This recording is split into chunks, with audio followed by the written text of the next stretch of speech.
Hi there, beautiful souls watching. Thank you. I'm Gabrielle, retired medium in Germany, and I like to share some of my otherworldly experiences and insights. This one is about all kinds of encounters I had after my mediumship trainment. To me, they came in kind of a order because after my trainment as a medium, it started, of course, with the deceased ones. And as I'm trained in the English tradition of mediumship, they stick to the deceased because they say, well, they are more or less your family, your biological family, and your ancestors. So they are bond with you by the bonds of love and they won't do you any harm. Any other contact, you never know who's on the other, let's say, telephone line to the astral. So it came to me in some kind of order, which I understood afterwards. Of course, you only know afterwards mostly. So, first the disease, then came a lot of animal encounters, and then the Fey realm, then the angels, and at least recently the ETs or UFO and things of that nature. So I'm gonna start with the deceased, some experiences I had. Um, in the English mediumship trainment, you stick with the deceased and you usually ask some kind of proof from a deceased soul to show to the client that it's really that deceased one and not any other ghost trying to mimic or to trick or whatever. So, Suzanne Giesman is a very good example of evidential mediumship. She's coming up with a lot of wonderful proofs. And it happened to me that I sometimes forget to ask the other soul for that proof. And funnily enough, sometimes they give it at the end of the session on their own because they know about this kind of protocol, invisibly, mentally, or however. By spirit, they just know how to work seriously. So I had this client, she was on the phone with me, and she lived in another part of Germany, in southern Germany. I live in the middle of Germany. And she had her old mother being in a kind of, wow, I don't know this word, a kind of asylum for old people. And she had dementia and was already sitting in the wheelchair because she couldn't really move any longer. So it was kind of a difficult situation, and the client asked me what to do about the mother, if I maybe could send healing energy or whatever I can get about this situation.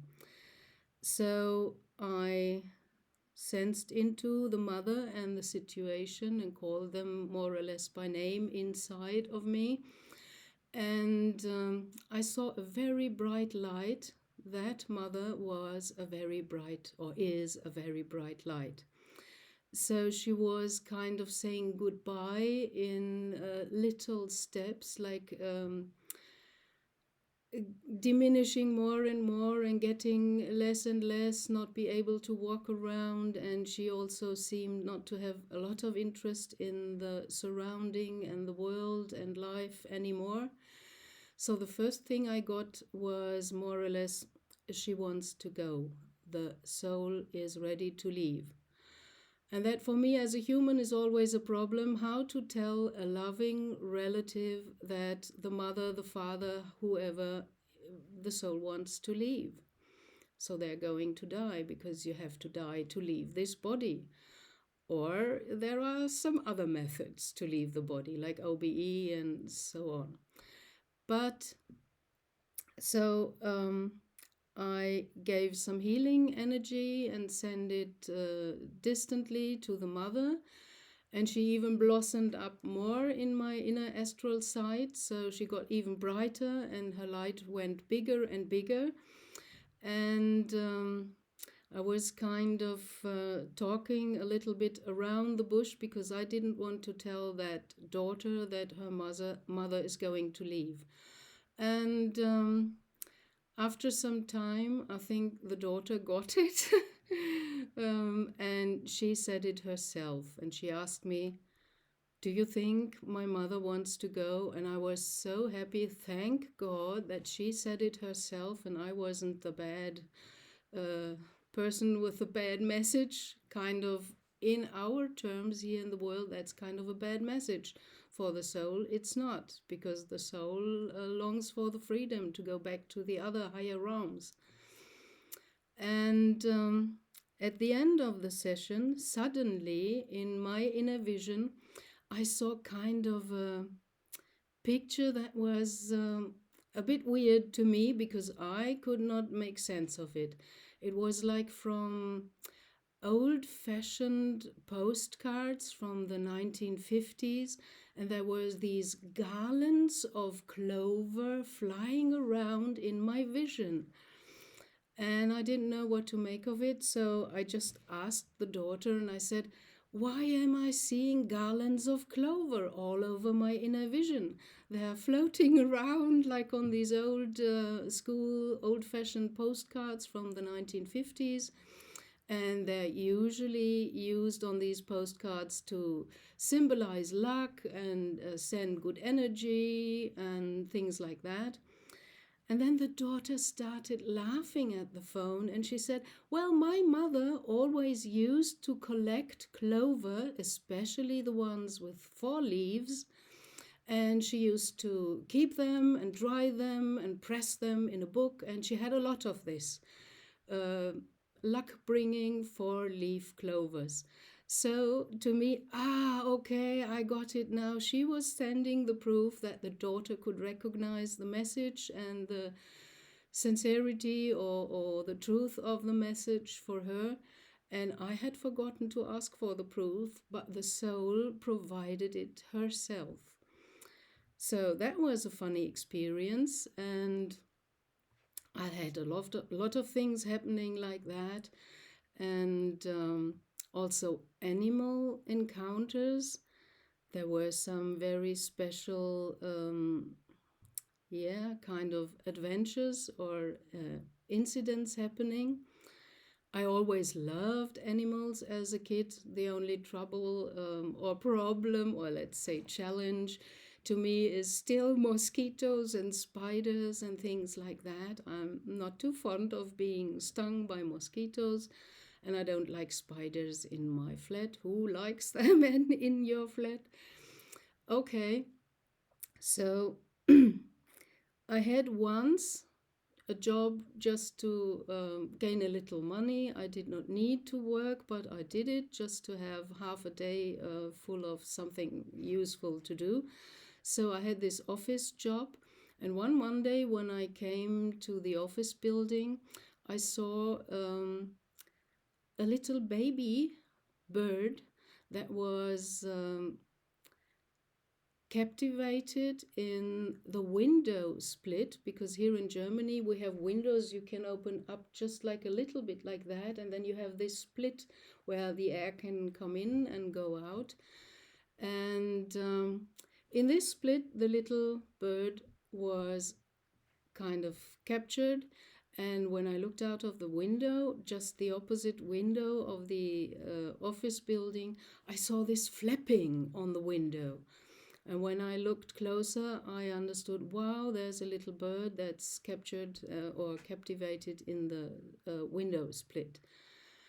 So I went over to that office, and luckily it wasn't closed, so I could go in there, and I looked at the bird, and it was a little hawk.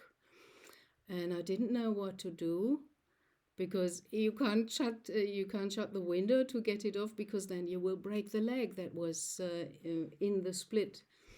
So I was thinking what to do and how to do, And then I had suddenly the idea, some of the lessons of my father as a chief forester really paid out well.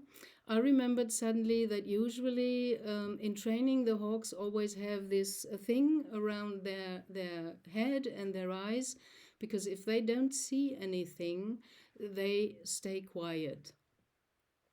So I got a handkerchief from the kitchen area and I went outside and threw it over the bird, and it stopped flapping and I could bring it out with his little leg. And I saw that there was a little blood on the leg, just like a scratch, but it does not seem broken or something like that. So I put him down there on the floor and left him alone. And then I gave him some healing energy and corrected his shock of trauma and the fear he surely had. I didn't know how long this bird had been in the window split, maybe the whole weekend, who knows? It was Monday morning. And after some time, I saw him hopping a little further. And I also remembered what my father told me, that the parent birds always know where their young are. And in their first flight trials, if something happens and they land somewhere, unfortunately, they know where their young are and they're going to feed them there and help them as best as they can. So I knew, although I couldn't see them, that the bird parents were still around and looking after their young. And during the day, I still always looked after this little baby hawk. Was a nice little guy, really fluffy and kind of round, and these big eyes and kind of cute. And he hopped around and got more and more distance to the building, and in the end I couldn't see him any longer. And then I heard that the whole mechanism inside the office building started to take notice of what had happened, because I talked to some other people there. And they had kind of, how do you call this? Cages for hawks to give them a place for their nest or to stay on the top of the building. So they knew they had hawks and the hawks had young. And so they came in the evening with some kind of paper cage, and they wanted to catch the bird and bring it to a bird station. And I was thinking, oh my God, hopefully they can't find or get the bird, because then it's separated from its parents and from the whole surrounding it knows. And so I was kind of praying inside that the bird is okay and already gone. And they went out and they found the little bird, but it was already high up on a tree, and there was another bird, a grown up, maybe father or mother hawk, sitting beside. So they knew it's okay and they left it alone. And then some time went into the land, and I started suddenly, after a while, thinking of the hawk. And I had the wish to see it again and to know whether it's fine and okay and grown up now and everything is in order with the bird. And usually the birds don't come close. The time I worked there for more than half a year, I never saw a bird come close to the buildings. And after some weeks with this wish inside of me, then suddenly it happened. One day I was sitting in the office and I looked out of the window, and there came flowing in a hawk, and he landed right in front of the window, very, very close. And he just stood there, and it was a young grown up, and he looked very good, like strong and healthy and courageous and fearless and things like that, to come so close to the building with the humans. And he just stood there and looked at me and looked and looked, and then he turned around as if he wanted to show me, hey, I'm fine, I'm okay. And I was so happy, and I said, oh, thank you for showing up and letting me know that you're okay. And I also said thank you to the spiritual world to make this little adventure or confirmation happen. And now I live in a different place that's nearly 20 kilometers away from that office building. And I have my little garden, and I have a feeding station for the birds that's made like an inverted L. So on this kind of wood piece, there is the bird station with food hanging and dangling, and they can go there, especially the little birds. So I was sitting on my porch, having a cigarette and just looking out into my garden, and suddenly a hawk flew in and landed at this L-shaped piece of wood where my bird feed station is dangling. And he was just arm length away from me, and he didn't do anything. He just stayed very calm, landed there, and he looked at me. And I don't know whether you ever experienced to look into the eye of a bird like that, an eagle, a hawk. They have a very sharp sight. And the look of this hawk was as if it was looking at the bottom of my soul. It was a very sharp and clear and focused look, and I felt totally kind of naked, as if he saw everything about me, in me, and around me. But there was nothing like aggression or kind of judgment or whatever. He was just looking at me as if he was visiting me. And I know now it was the same hawk, it was the same bird, because I recognized the energy. And you don't know about the incredible furry and feathered friends we have, the animals. They all have a soul. The ones that are more close to humans, like pets, like dogs, cats, birds, or horses and sheep and so on, they start to develop kind of an individuated soul besides their group soul, because the animals have a group soul. And that's why a cat in China will always act the same like a cat in Russia or in America or in Germany, because that's coming from the group soul. But if they come closer to humans, they very often have some kind of task or mission to remember you or to mirror something to you or to walk for a period of time with you on your soul or life path. So I also heard stories of dove owners who had to go to the hospital because they went sick and had some problem. And some doves knew exactly where the owner was. They flew to exactly that hospital, and they knew at which window to land, and even a nurse opened the window because the bird wasn't going away. The dove kept knocking at the window, at the glass of the window. So they let it in, and the dove landed on the owner's bed, and the owner recognized, well, that's one of my doves. So they have this weird sense of orientation humans more or less have lost. They can navigate by electromagnetic frequencies, and they know exactly your frequency if you are the owner, so they know how to find their way to you and how to find you wherever you are. And this hawk just looked at me, and it was so special. I still don't know what to make of it. I was thinking of, he reminded me kind of the Egyptian hawk, the Horus figure, but I don't know what this means.